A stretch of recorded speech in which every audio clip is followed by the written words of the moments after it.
construction multi-housing program. And some people might think that would be a little more accurate.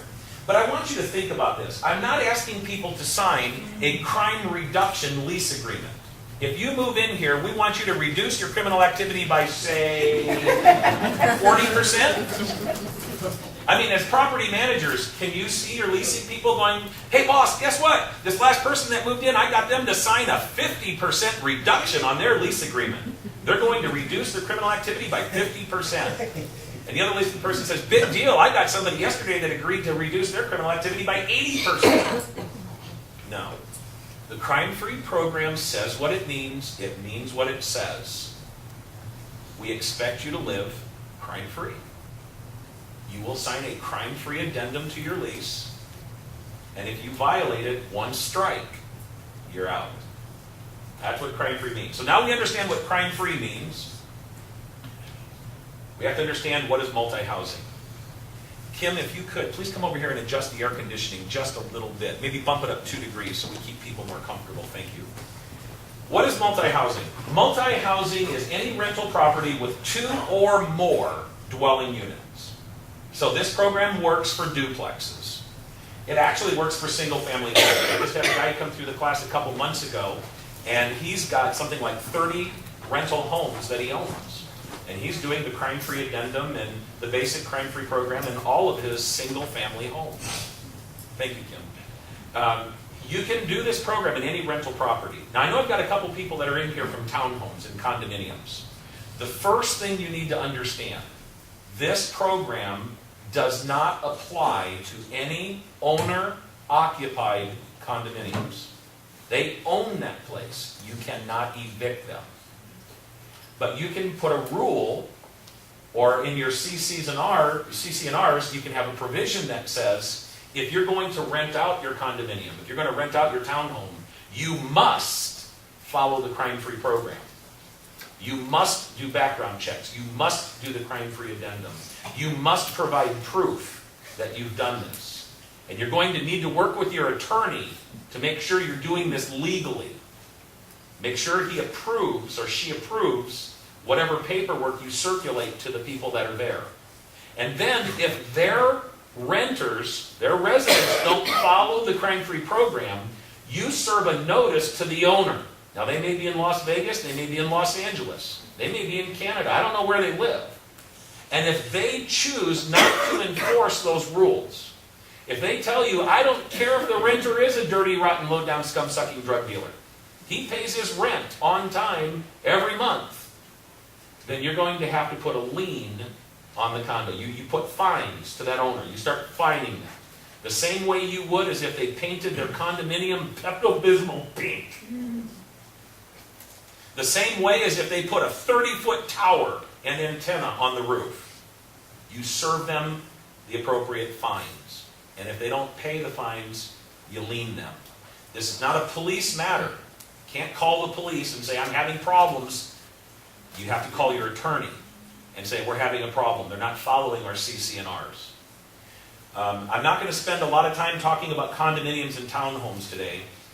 You can see me during the breaks. This class is for apartment managers and owners.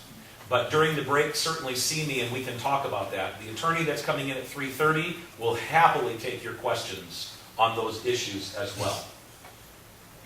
The crime-free multi-housing program, as I said, has been adapted successfully to single-family homes. There are no signs posted at single-family homes. In the duplexes and triplexes and fourplexes, they typically put up really small signs. And safety socials, these resident get-togethers, are not required. Now, here in Mesa, my requirement that I set and what I recommend to other people in the International Crime-Free Association, and you're free to change it for you law enforcement officers from other cities, my recommendation is, if it has less than 20 rental units, we do not require the party each year. It's up to you how you run your program. The program has been applied not only to multi-housing, but manufactured housing communities as well.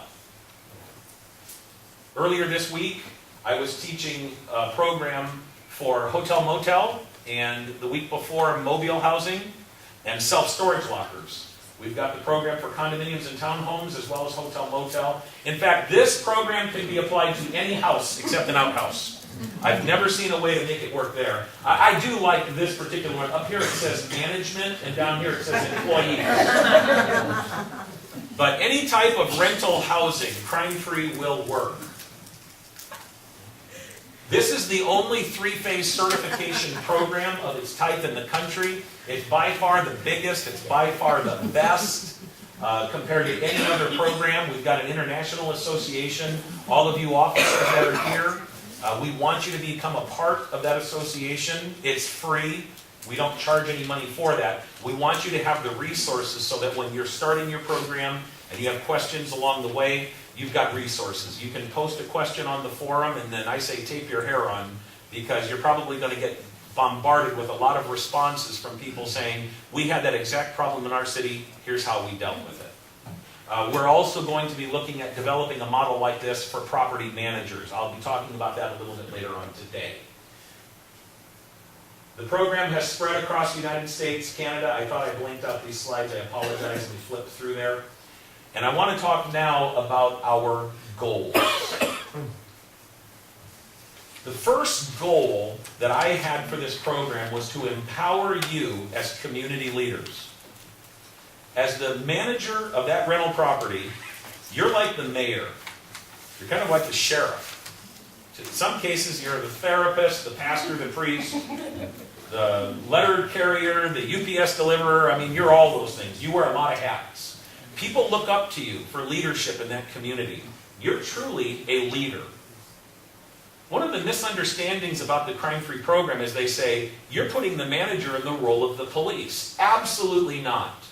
There is nothing about this program that we're going to teach that has ever been or ever will be law enforcement responsibilities. We're only talking about training managers in some new management skills that they may not have known they had the legal authority to implement. It's not police work. Now, we also want to provide support avenues. When I first started the crime-free program, I had a lot of managers, as I was talking to them and researching how I was going to do this, they were telling me, wow, you guys have so much power. You know, we need your help. You guys have all the power. And I would have to educate them and say, I don't think you've read the Constitution of the United States, especially the Bill of Rights. You look at the Fourth Amendment. You look at the Fifth Amendment. You look at the amendments in the Constitution. It limits the power of the police. Here's an example.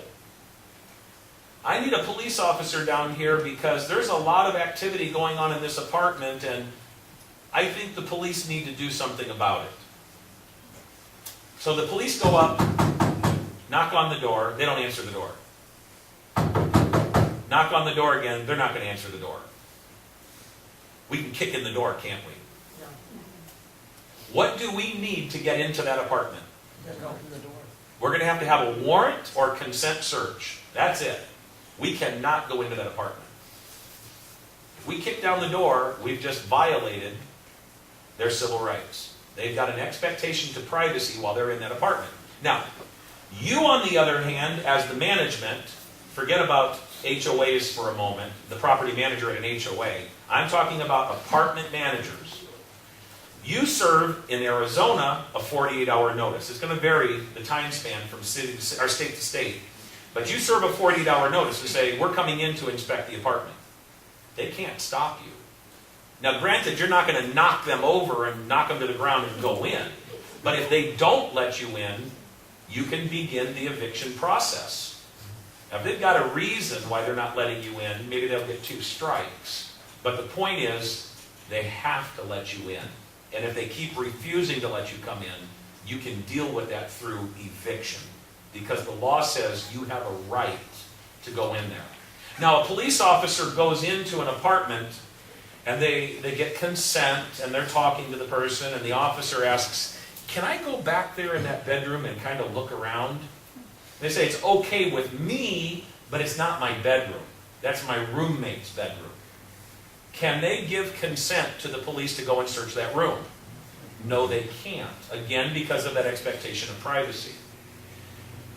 You in the flip side here now, you're going to go into the apartment and say, we're coming in to inspect. And they go, okay, fine, but you can't go in that room because that's my roommate's room. You say, no, I'm sorry.